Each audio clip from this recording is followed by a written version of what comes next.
पिछली वीडियो में मैंने बताया था कि बिहार में जीएडी का एडमिनिस्ट्रेशन होता है, उसका हायरार्की क्या है, सचिवालय लेवल पर हायरार्की क्या है।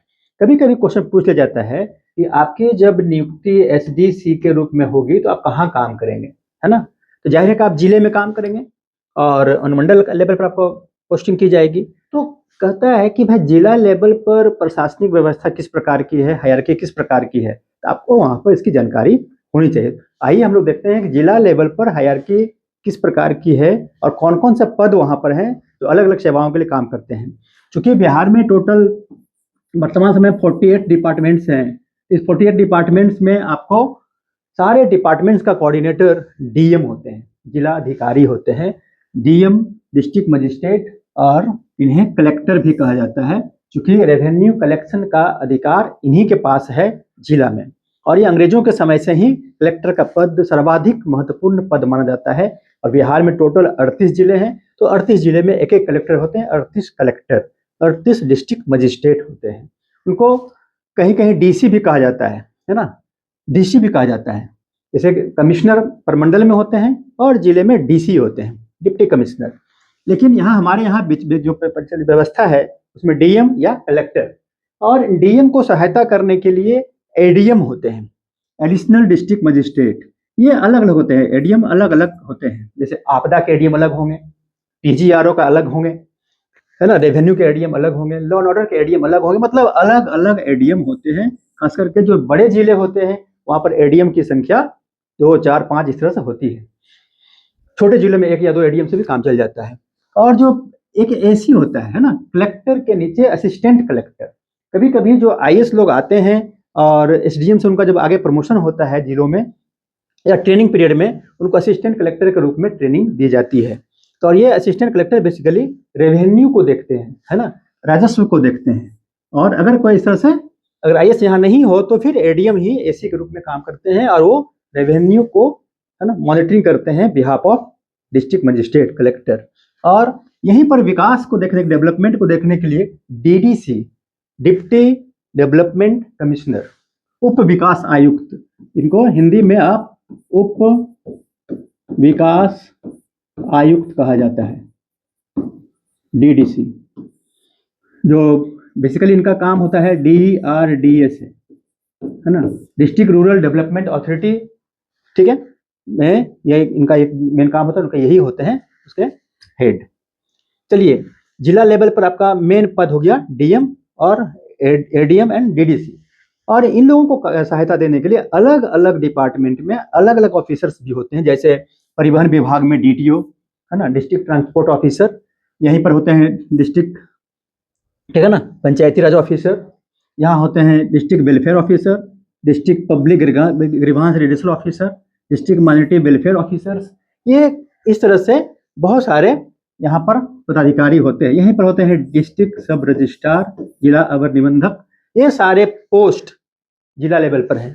अब जिला से नीचे जब जाएंगे तो ये अनुमंडल लेवल है ना, ये सब डिवीजन लेवल है, सब डिवीजन, ठीक है, ये सारे डिस्ट्रिक्ट लेवल है। और ये आपका ब्लॉक लेवल है, block, sub division and district. देखिए, अब सब डिवीजन लेवल पर जो हेड होता है, जैसे वहाँ डीएम डिस्ट्रिक्ट में है, यहाँ पर एसडीएम होते हैं। एसडीएम को, है ना, सब डिविजनल मजिस्ट्रेट कहा जाता है। और इन्हीं को सब डिविजनल ऑफिसर भी, एसडीओ भी कहा जाता है। जब दंडाधिकारी के रूप में काम करते हैं तो एसडीएम, और जब विकास और अन्य सेवाओं को, अन्य क्षेत्र को देखते हैं तो सब डिविजनल ऑफिसर के रूप में काम करते हैं। पिछले कुछ वर्षों में एक नई वैकेंसी जब आई थी तो वहां पर बहुत सारे पदाधिकारियों को, एसडीसी को एएसडीएम के रूप में भी नियुक्त किया गया था, एडिशनल सब डिविजनल मजिस्ट्रेट। इसके अलावा यहाँ पर डीसीएलआर होते हैं, डिप्टी कलेक्टर लैंड रिफॉर्म्स, जो रेवेन्यू से रिलेटेड होते हैं और सीओ की मॉनिटरिंग करते हैं। अब देखिए, सीओ है, सीओ की मॉनिटरिंग डीसीएलआर करते हैं।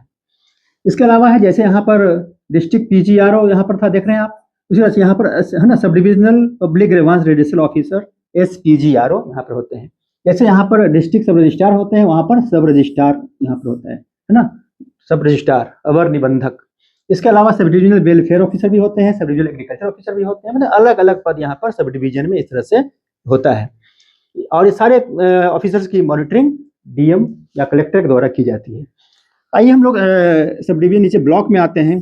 ब्लॉक में ब्लॉक का हेड बीडीओ होता है, ब्लॉक डेवलपमेंट ऑफिसर, जो आरडीओ है ना, रूरल डेवलपमेंट ऑफिसर के रूप में बहाली होती है, और यही ब्लॉक के हेड होते हैं ग्रामीण विकास अधिकारी, जिन्हें हम लोग ब्लॉक डेवलपमेंट ऑफिसर के रूप में देखते हैं, वहाँ काम करते हैं।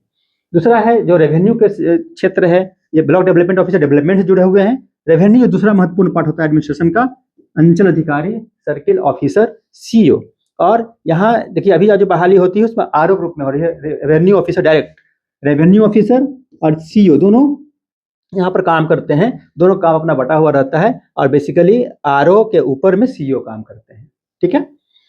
और जैसे यहाँ पर हमने बताया कि डिस्ट्रिक्ट में बहुत सारे ऑफिसर्स एडीएम, एसी और डीडीसी के नीचे काम करते हैं, उसी प्रकार ब्लॉक में भी है ना एक सेकेंड स्टेज है, सेकेंड हायरार्की में सेकेंड लेयर है, जो बीडीओ सीईओ के नीचे ये पोस्ट है। जैसे ब्लॉक पंचायती राज ऑफिसर, जैसे यहाँ पर डिस्ट्रिक्ट पंचायती राज था, यहाँ पर block panchayati raj officer, BEEO block education extension officer, block cooperative है ना एक्सटेंशन ऑफिसर, मार्केटिंग ऑफिसर, सब है ना, सप्लाई इंस्पेक्टर भी कहा जाता है।